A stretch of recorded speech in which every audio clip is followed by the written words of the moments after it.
Hello student, नमस्कार। आज के इस वीडियो में अपन अध्ययन करेंगे क्रोमोसोम के बारे में। क्रोमोसोम या जिसे हम क्या कहते हैं, तो जिसे हम गुणसूत्र के नाम से जानते हैं। तो अध्ययन करेंगे अपन क्रोमोसोम या गुणसूत्र का किसे कहते हैं, पहले आप ये समझ लें।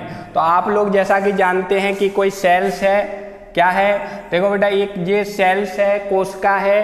कोशिका के अंदर आप जानते हैं कि एक केंद्रक प्रेजेंट होता है और इस केंद्रक में कुछ धागेनुमा संरचनाएं होती हैं। धागेनुमा संरचनाओं को क्या कहते हैं, तो इन्हें क्रोमेटिन धागे कहते हैं। और यही क्रोमेटिन जो धागे होते हैं, यही जो क्रोमेटिन धागे हैं, यही छोटे और मोटे होकर किसका निर्माण करते हैं, तो यही क्रोमोसोम का निर्माण करते हैं, गुणसूत्र का निर्माण करते हैं। और प्रत्येक जीव जाति में गुणसूत्रों की संख्या क्या होती है, निश्चित होती है और पेयर में पाई जाती है, जोड़े में। गुणसूत्र सदैव क्या होते हैं, सदैव जोड़े में पाए जाते हैं। अब गुणसूत्र देखेंगे।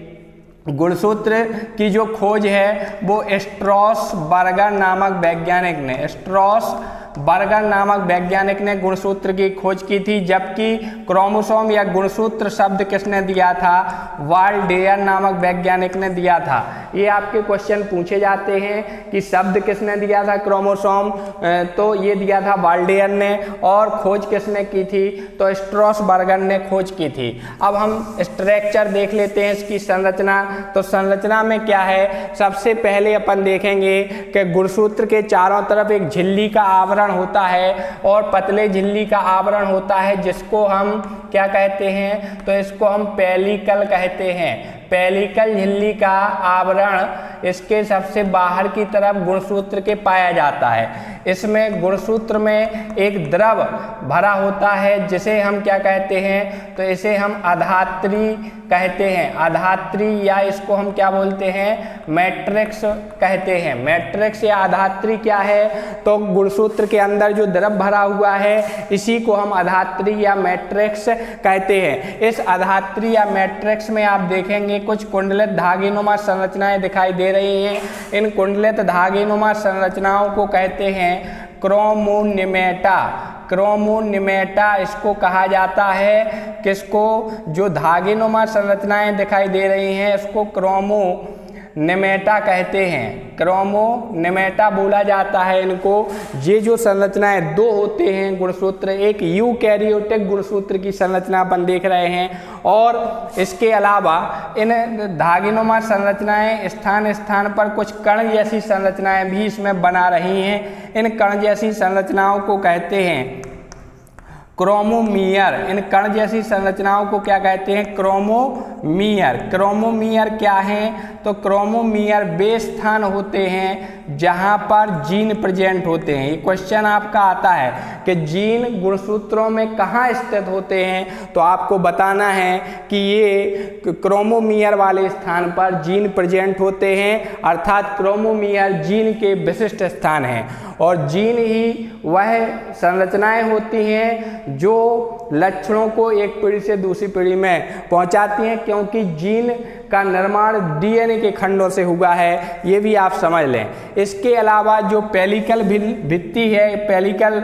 झिल्ली है, मेम्ब्रेन है, ये क्या होती है, स्थान स्थान पर दबी होती है। अंदर की तरफ ये क्या है, दबी हुई संरचना के रूप में पाई जाती है। इस दबे हुए संरचना को क्या कहते हैं, तो इसको कहते हैं प्राथमिक संकीर्ण। इसको जो झिल्ली अंदर की तरफ दबकर जो संरचना बना रही है उसका नाम क्या है, तो उसका नाम है प्राथमिक संकीर्णन इसको कहते हैं, या हम इसे बोल सकते हैं प्राइमरी कंस्ट्रक्शन। प्राइमरी कंस्ट्रक्शन किसे कहते हैं, जो दबे हुए स्थान है। और इसी प्राइमरी कंस्ट्रक्शन में आप क्या देख रहे हैं कि एक गोल मोती जैसी संरचना से दोनों धागे यहाँ पर जुड़े हुए हैं, और जहाँ ये दोनों धागे जुड़ते हैं मोती जैसी संरचना के द्वारा, उसको हम सेंट्रोमियर कहते हैं। सेंट्रोमियर उसे कहा जाता है। और सेंट्रोमियर ये क्या हैं, तो ये विशिष्ट संरचनाएं होती हैं प्राथमिक संकीर्ण वाले स्थान पर अगर गुणसूत्र में प्राथमिक संकीर्ण के अलावा और दबे हुए स्थान अगर हैं तो उनको हम क्या बोलते हैं, तो उनको कहते हैं हम द्वितीयक संकीर्ण। क्या बोलते हैं उनको, जैसे एक यहाँ पर आपको दिखाई दे रहा होगा, ये द्वितीयक संकीर्ण कहलाएगा। क्या कहलाएगा, द्वितीयक संकीर्ण, या हम इसे क्या बोलते हैं, तो इसे हम बोलते हैं सेकेंडरी कंस्ट्रक्शन इसे बोला जाएगा। सेकेंडरी कंस्ट्रक्शन इसको कहा जाएगा। ठीक है, ये आपको यहाँ, ये तो प्राइमरी कंस्ट्रक्शन है, ये सेकेंडरी कंस्ट्रक्शन है, द्वितीयक संकीर्ण इसको कहा जाएगा। और द्वितीयक संकीर्ण वाले भाग के आगे वाला जितना भी गुणसूत्र का भाग है इसको हम क्या बोलते हैं, तो इसको हम सैटेलाइट कहते हैं। क्या कहते हैं, सैटेलाइट इसको कहते हैं। और जिन गुणसूत्रों में द्वितीयक संकीर्ण से आगे वाला भाग क्या है, सैटेलाइट, जिन गुणसूत्रों में सैटेलाइट प्रेजेंट होता है ऐसे गुणसूत्र को हम क्या कहते हैं, तो ऐसे गुणसूत्र को हम SAT अर्थात सेट गुणसूत्र कहते हैं। अब यहाँ पर एक चीज समझने वाली है कि जो द्वितीयक संकीर्ण है तो यहाँ पर इस स्थान पर सेकेंडरी कंट्रैक्शन वाले स्थान पर यहाँ पर एक क्षेत्र पाया जाता है जिसको हम क्या कहते हैं, यहाँ पर इस को कहते हैं नॉर क्षेत्र। क्या कहते हैं, नॉर, NOR। और NOR का मतलब क्या है, न्यूक्लियोलर ऑर्गेनाइजेशन रीजन। ठीक है, ऑर्गेनाइजेशन रीजन इसको कहते हैं, या हम हिंदी में बोलें तो केंद्र का निर्माण क्षेत्र है। देखो, प्रत्येक केंद्रक के अंदर एक गोल संरचना होती है, उसी को केंद्र का कहते हैं। तो केंद्र का कहाँ से बनती है, द्वितीयक संकीर्ण के नॉर वाले भाग से। यहाँ इतना समझ में आ गया होगा। इसके अलावा अपन देखेंगे कि गुणसूत्र में जो सिरे होते हैं, ये वाले जो सिरे हैं, इन सिरों को क्या कहते हैं, तो इनको हम टीलोमियर कहते हैं। टीलोमियर क्या है, इन्हीं के कारण एक गुणसूत्र दूसरे गुणसूत्र से चिपकता नहीं है, तो इसको हम टीलोमियर कहते हैं। गुणसूत्रों के जो सिरे हैं एंड वाले, इनको हम टीलोमियर कहते हैं, इनके कारण गुणसूत्र चिपकते नहीं हैं। तो ये थी गुणसूत्र की संरचना। फिर से इसको एक बार समझ लेते हैं। यूकैरियोटिक गुणसूत्र की संरचना देखते हैं तो इसके चारों तरफ एक झिल्ली का आवरण होगा जिसे पेलिकल कहेंगे। उसके अंदर जो द्रव भरा होगा उसे मैट्रिक्स कहेंगे। मैट्रिक्स में दो धागेनुमा संरचनाएं होंगी जिन्हें क्रोमोनिमेटा कहेंगे। क्रोमोनिमेटा में जो कण वाले संरचनाएं उन्हें क्रोमोमियर कहेंगे। और क्रोमोमियर जीन के विशिष्ट स्थान है, यहाँ जीन पाए जाते हैं। जो दबा हुआ भाग है गुणसूत्र में वो प्राथमिक संकीर्ण प्राइमरी कंट्रैक्शन कहलाता है। और इसी वाले स्थान पर सेंट्रोमियर दोनों धागों को जोड़ते हैं। इसके अलावा और संकीर्ण द्वितीयक संकीर्ण कहलाता है जिसको हम सेकेंडरी कंट्रैक्शन कहते हैं। यहाँ नॉर वाला भाग होता है जिसे हम केंद्र का निर्माण क्षेत्र कहते हैं। द्वितीयक संकीर्ण से आगे वाला भाग सैटेलाइट कहलाता है। जिन गुणसूत्रों में पाया जाता है उन्हें हम क्या कहते हैं, सेट गुणसूत्र कहते हैं। तो ये तो है गुणसूत्र की संरचना। अब अपन देख लेते हैं गुणसूत्र के प्रकार। तो यहाँ देख लेते हैं हम गुणसूत्र कितने प्रकार के होते हैं। तो गुणसूत्र दो प्रकार के होते हैं। गुणसूत्र कितने प्रकार के होते हैं, दो प्रकार के होते हैं। एक तो होते हैं कौन से, आलिंगी गुणसूत्र। कौन से होते हैं, तो एक जो गुणसूत्र होते हैं आलिंगी गुणसूत्र होते हैं। और दूसरे कौन से होते हैं, तो दूसरे जो होते हैं वो लिंगी गुणसूत्र होते हैं। तो गुणसूत्र दो प्रकार के। आलिंगी गुणसूत्र जो हैं इसे हम ऑटोसोम कहते हैं। क्या कहते हैं, ऑटोसोम। और जो लिंगी गुणसूत्र हैं इनको क्या कहा जाता है, तो इनको एलोसोम कहा जाता है। क्या कहा जाता है, एलोसोम कहा जाता है इसको।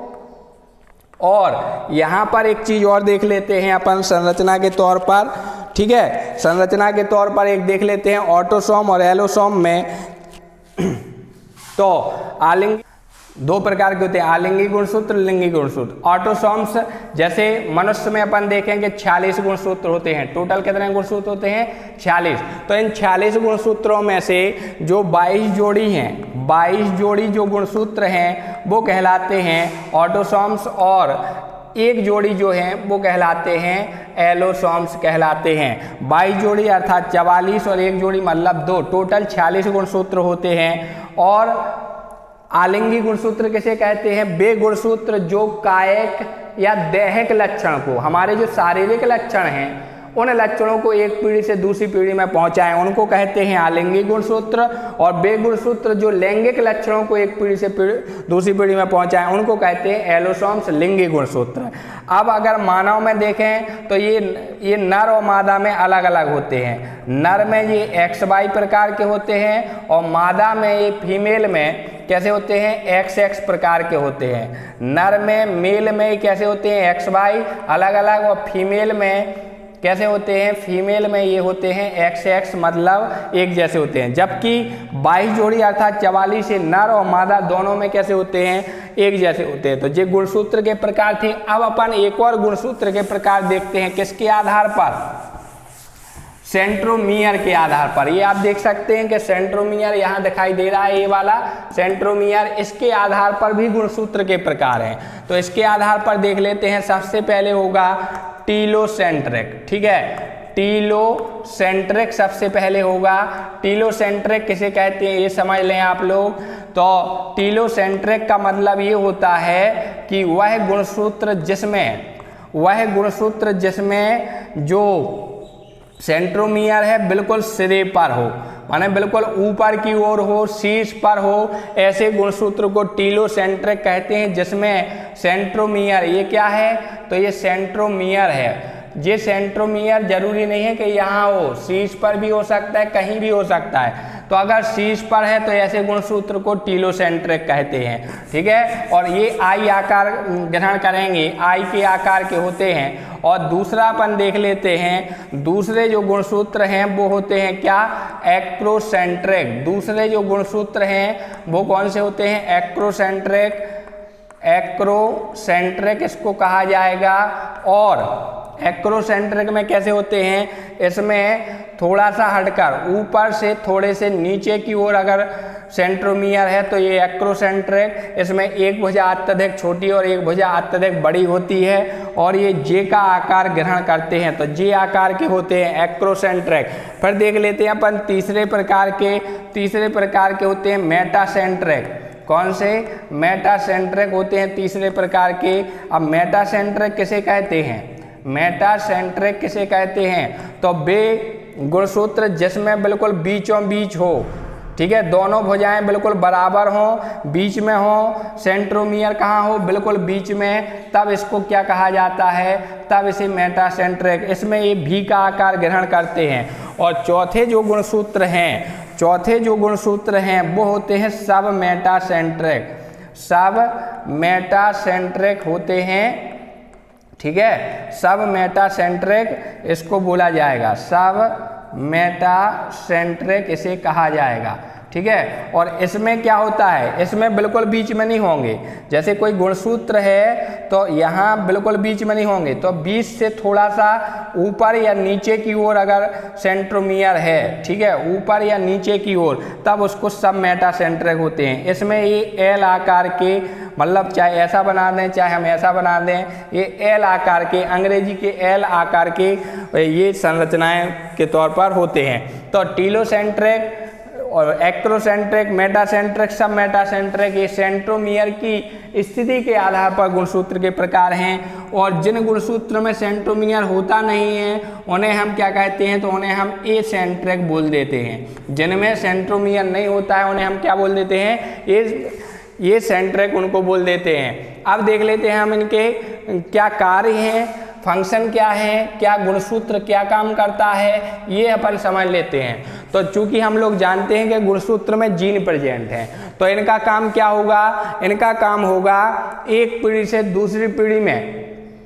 जो हमारे लक्षण हैं, लक्षणों को एक पीढ़ी से दूसरी पीढ़ी में पहुंचाने का कार्य करते हैं। और चूंकि जीन डीएनए के बने होते हैं तो डीएनए का भी वही फंक्शन है, वही फंक्शन आपके गुणसूत्र या क्रोमोसोम का भी वही काम है कि यह आनुवांशिक लक्षणों को एक पीढ़ी से दूसरी पीढ़ी में पहुंचाने का कार्य करते हैं। तो ये आप आज का जो टॉपिक है ये आपको समझ में आ गया होगा कि गुणसूत्र या क्रोमोसोम किसे कहते हैं और ये कितने प्रकार के होते हैं, ठीक है। तो एक तो बताया हमने लक्षणों के आधार पर, तो आलिंगी, ऑटोसोम और लिंगी। दूसरा हमने सेंट्रोमियर की स्थिति के आधार पर और इनके क्या कार्य हैं। ये आज के टॉपिक में बस इतना ही।